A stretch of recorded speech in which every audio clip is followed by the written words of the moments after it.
बिस्मिल्लाहिर्रहमानिर्रहीम। 10th class, chapter number 9, chords of a circle.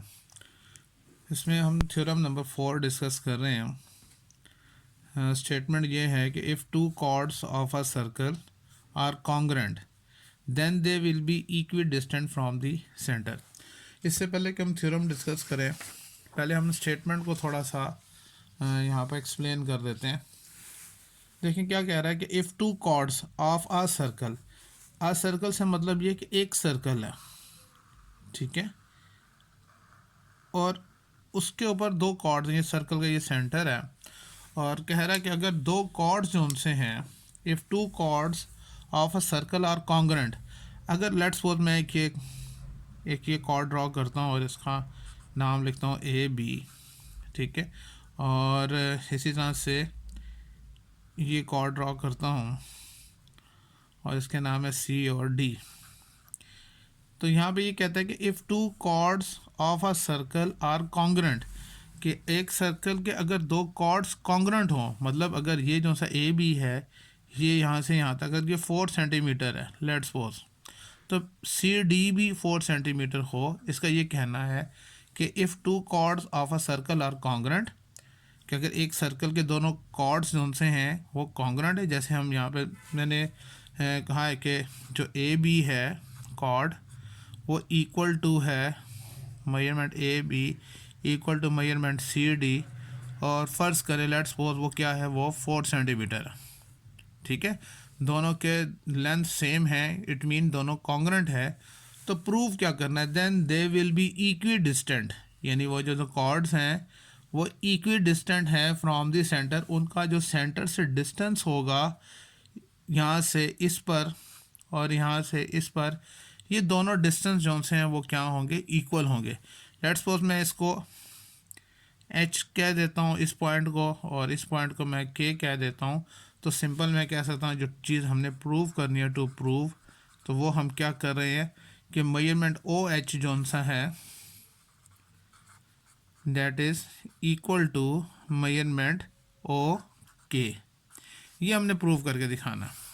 समझ में आ रही है कि अगर एक सर्कल के दो कॉर्ड्स जो उनसे हैं वो कॉन्ग्रेंट हों, तो उनका फासला सेंटर से, सर्कल के सेंटर से वो भी बराबर होगा, यानी जितनी ओ एच की लेंथ है उतनी ही ओ के की लेंथ होगी। ये हमने प्रूव करके दिखाना, ठीक है।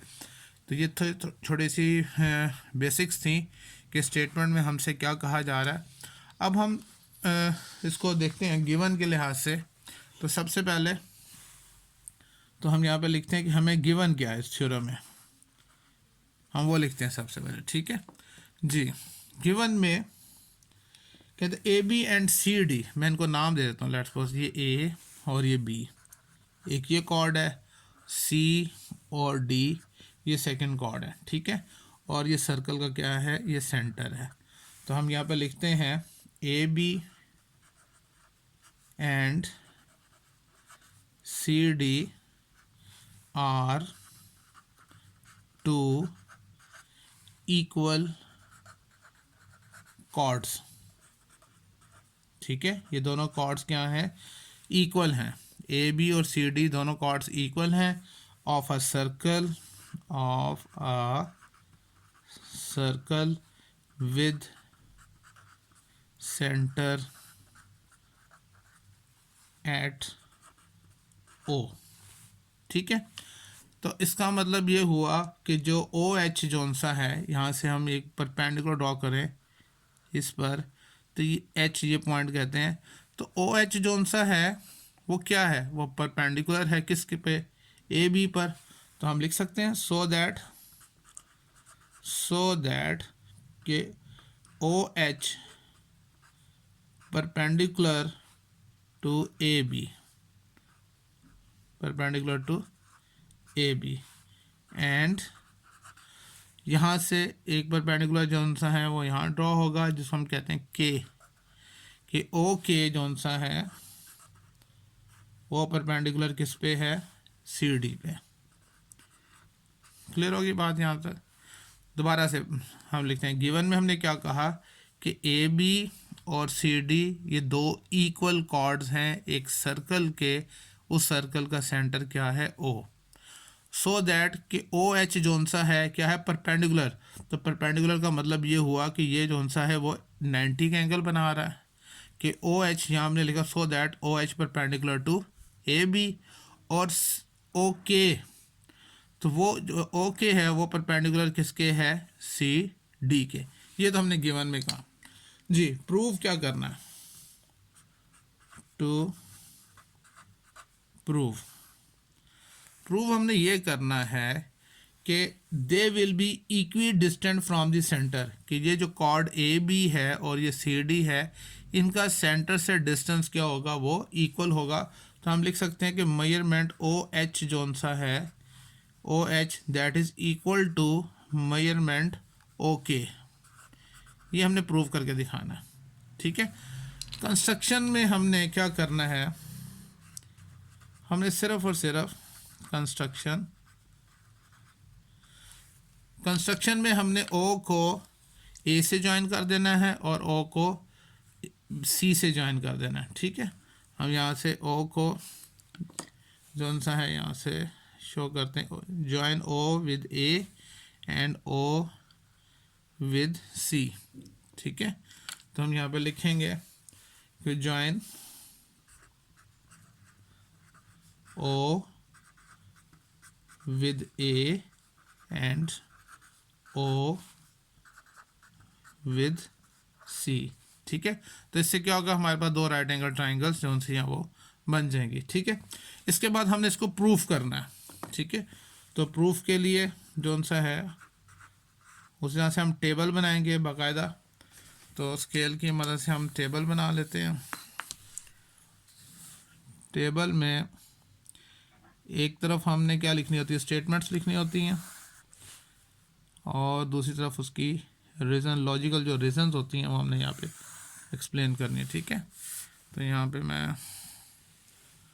हम टेबल में बना लेते हैं जी।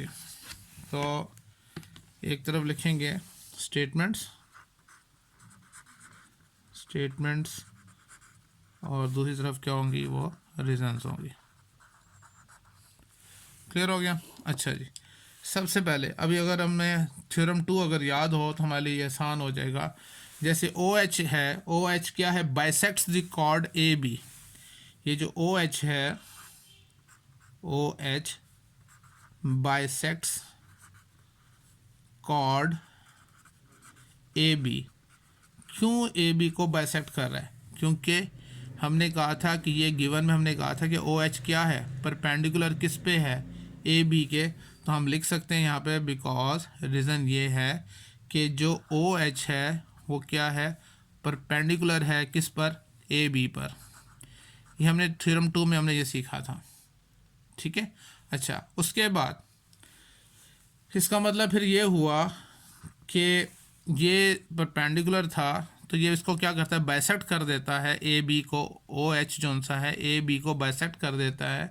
तो इसका मतलब ये हुआ कि मेजरमेंट ए एच है वो हाफ ऑफ ए बी के इक्वल है।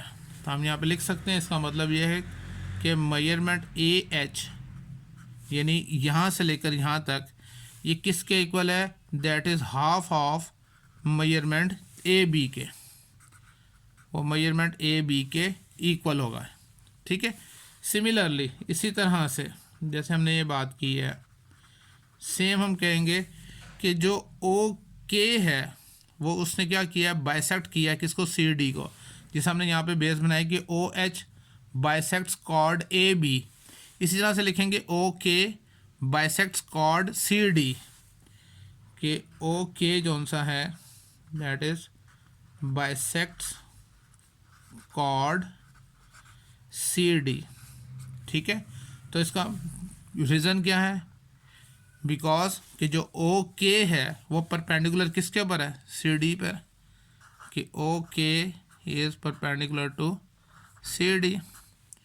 तो इसका मतलब ये हुआ कि जो मेजरमेंट सी के है that is half of C D, measurement C K is equals to half of C measurement C D. Clear हो गया। मैं दोबारा से समझा देता हूँ। हमने यहाँ से स्टार्ट लेना है, हमने कहना है कि ओ एच जोन सा है bisects chord A B, O H जो है वो ए बी जो कॉर्ड है उसको बाइसेक्ट कर रहा है। तो इसका जब इसको बाइसेक्ट कर दिया यानी ए बी को टू इक्वल पार्ट्स में उसने कन्वर्ट कर दिया, यानी ए एच और बी एच दोनों इक्वल हैं, तो हम लिख सकते हैं कि मेजरमेंट ए एच जोन सा है ये हाफ किसका है, ए बी का। सेम उसी तरह से हमने कहा सिमिलरली कि ये जो ओ के है ये बाइसेक्ट कर रहा है इस कॉर्ड सी डी को, तो इसका मतलब ये हुआ कि मेजरमेंट सी के जोन सा है ये हाफ किसके है, सी डी के। लेकिन आपने गिवन में क्या कहा था, गिवन में कहा था कि ये जो ए बी और सी डी हैं ये क्या है, ये दोनों एक दूसरे के इक्वल हैं, ये दोनों कॉर्ड्स इक्वल हैं। तो हम यहाँ पर लिख सकते हैं बट कि जो measurement A B that is equals to measurement C D. और इसके रीज़न क्या है, ये तो गिवन में हमने बात की थी, जब ए बी और सी डी जोन से हैं, ए बी और सी डी एक दूसरे के इक्वल हैं, तो इनके जो हाफ हैं वो भी एक दूसरे के इक्वल होंगे। तो हम लिख सकते हैं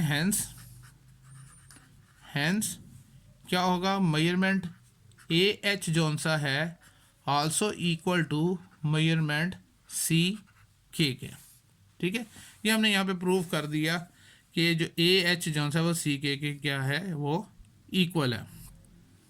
अब चूंकि कंस्ट्रक्शन करने से ओ को ए से ज्वाइन किया था, ओ को सी से ज्वाइन किया था, तो हमारे पास दो राइट एंगल ट्राइंगल्स बन गई। एक कौन सी बन गई, ओ एच ए, और एक बन गई ओ के सी।